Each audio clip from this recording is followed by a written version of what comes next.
অনেক মানুষ দেখবেন প্রশ্ন করে মালাকুল মউত একসাথে এতগুলা মানুষের জান কিভাবে কবজ করে?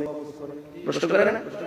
এখানে 10 জন, ওইখানে 10 জন, আমেরিকা 50 জন, বাংলাদেশে 100 জন, একটা মানুষ মারা যায়।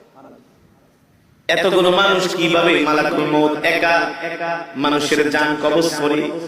মালাকুল মউত আল্লাহর নবীকে বলতেছেন, ওগো নবীজি, একটা মানুষের হায়াতের জিন্দেগি যখন শেষ হয়ে যায়, আল্লাহ তাআলার আরশে আযিমে একটা গাছ আছে, ওই গাছের সাথে এক পাতা আছে, প্রত্যেকটা পাতায় পাতায় একটা মানুষের হায়াতের জিন্দেগি লেখা থাকে। যখন তার হায়াতের জিন্দেগি শেষ হয়ে যায়, 40 দিন বাকি থাকে, তার হায়াতের জিন্দেগির ওই গাছের পাতাটা হলুদ বর্ণ হয়ে যায় 40 দিন আগে।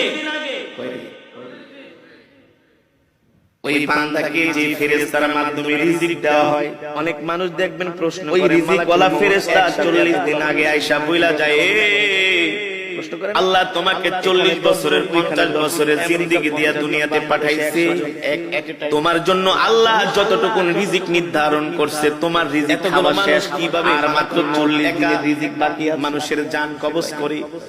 মালাকুল মউত আল্লাহর নবীকে বলতেছেন, এইভাবে করে একদিন, দুই দিন, তিন দিন যেতে থাকে, জিন্দেগি যখন শেষ হয়ে যায়, প্রত্যেকদিন ফেরেশতা আয়েশা আল্লাহ তাআলার আরশে আযিমে তার মাথার সামনে বৈশা বলে, এক পাতা আছে, প্রত্যেকটা পাতায় 37 দিন, 36 দিন লেখা থাকে। দেখেন আমার সাথে আপনাদের কথাগুলো মিলে কিনা? শেষ হয়ে যায়, 40 দিন একটা মানুষ ইন্তেকাল করবে, তার 40 দিন আগে হায়াতের জিন্দেগি ওই গাছের পাতাটা হলুদ বর্ণ হয়ে যায় 40 দিন আগে। খাওয়া দাওয়ায় পরিবর্তন চলে আসে, খেতে পারে না। যে ফেরেশতার মাধ্যমে রিজিক দেওয়া,